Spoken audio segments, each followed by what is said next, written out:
आइए दोस्तों इनको कैसे प्रूफ करेंगे, इनकी टेक्निक क्या है, आइए सीखते हैं।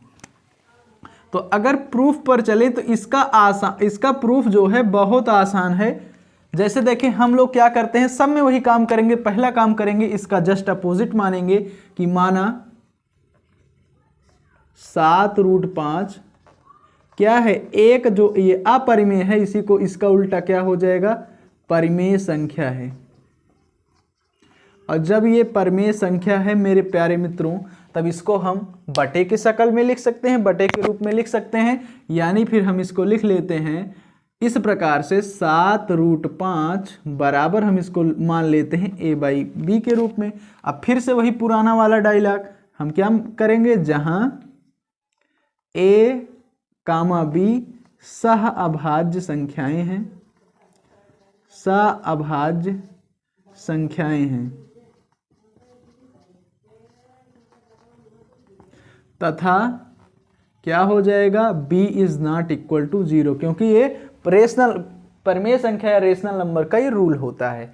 अब देखिए एक चीज, सहअभाज्य संख्याएं क्या होती हैं, पीछे वाले वीडियो में भी हमने समझा था, एक बार बता देते हैं। ऐसी संख्याएं, ऐसी दो संख्याएं जिनका केवल और केवल अभाज्य गुणनखंड या प्राइम फैक्टर जो है आपका वो क्या है, एक है केवल, यानी जिनका एचसीएफ एक है। दोनों संख्याओं में अगर कुछ कॉमन है तो एक है, दोनों संख्याएं अगर किसी से कटेंगी तो सिर्फ और सिर्फ एक है। अब आइए दोस्तों इसके आगे बढ़ेंगे।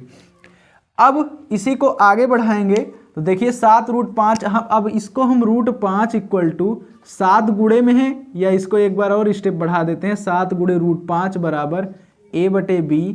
अब √5 बराबर हम इसको लिखेंगे a/b, और यहाँ पे गुणा में है, इधर आके भाग में हो जाएगा।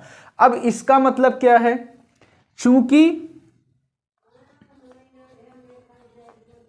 चाहे सहभाज्य हो चाहे जो हो, a हो या b हो या 7 हो, है क्या, पूर्णांक ही तो हैं। और पूर्णांक क्या होती है, परिमेय संख्या होती है। तो इस प्रकार से क्या होगी, परिमेय संख्या होगी। अब देखिए इसको लिखने का तरीका क्या है, चूंकि हम लिखेंगे 7, a और b क्या हैं, पूर्णांक हैं। अब भैया पूर्णांक हैं तो इससे हमारा स्पष्ट क्या होगा,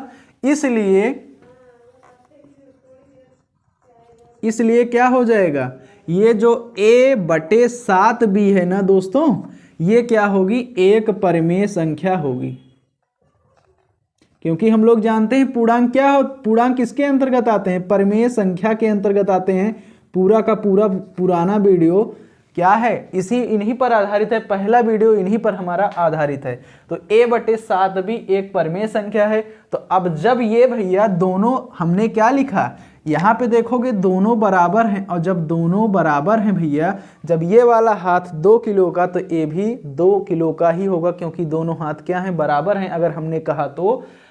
अब जैसे कि हमारे पास 2 आम है, हमने कहा कि एक आम 50 ग्राम का, दोनों आम बराबर हैं, एक आम 50 ग्राम का है, तो अपने आप अंदाजा लगा लोगे कि अगला 50 ग्राम का ही होगा, क्योंकि दोनों बराबर हैं। तो इसी सेम प्रकार से जब ये बराबर का मतलब ही वही है कि a/7b एक परिमेय संख्या है, तो √5 भी क्या होगी, एक परिमेय संख्या होगी। इस प्रकार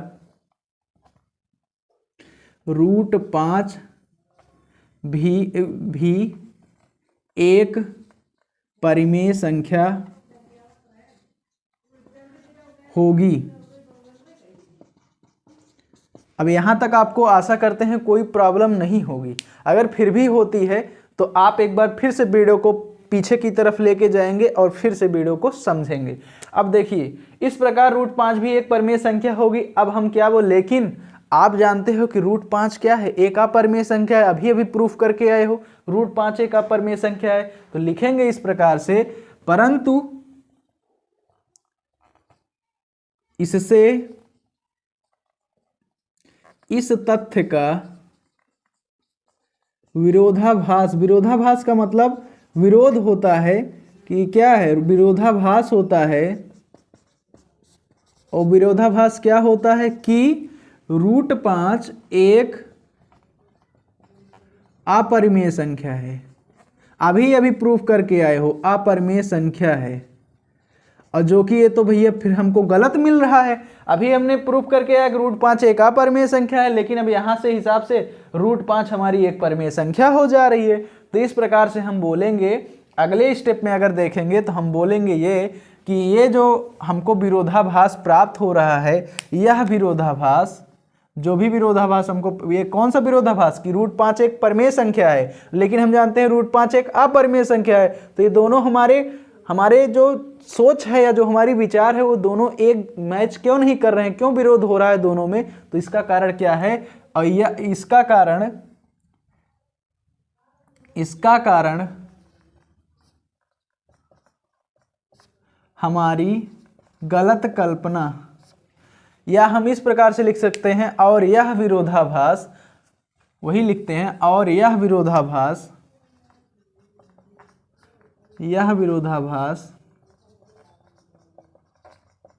हमारी गलत कल्पना के कारण प्राप्त हुआ है, हमारी गलत कल्पना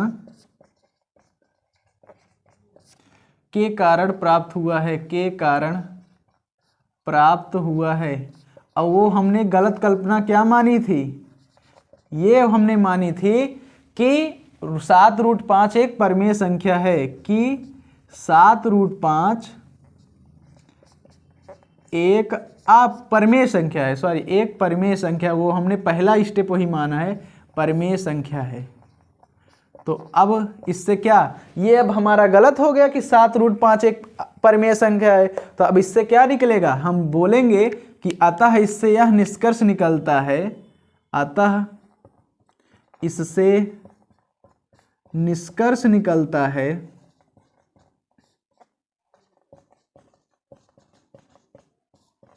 और निष्कर्ष निकलता है क्या कि हमारा क्या है, 7√5 एक अपरिमेय संख्या है। जब हमारी बात गलत है तो जो सही है, जो कह रहा है वही सही है। अब इस प्रकार से ये देखेंगे हमारा क्या हो गया, प्रूफ हो गया एकदम आसान भाषा में। तो दोस्तों वीडियो बढ़िया लगा हो तो वीडियो को लाइक करें, शेयर करें, चैनल पर नए हैं तो चैनल को भी सब्सक्राइब करें इसी प्रकार की और वीडियो के लिए।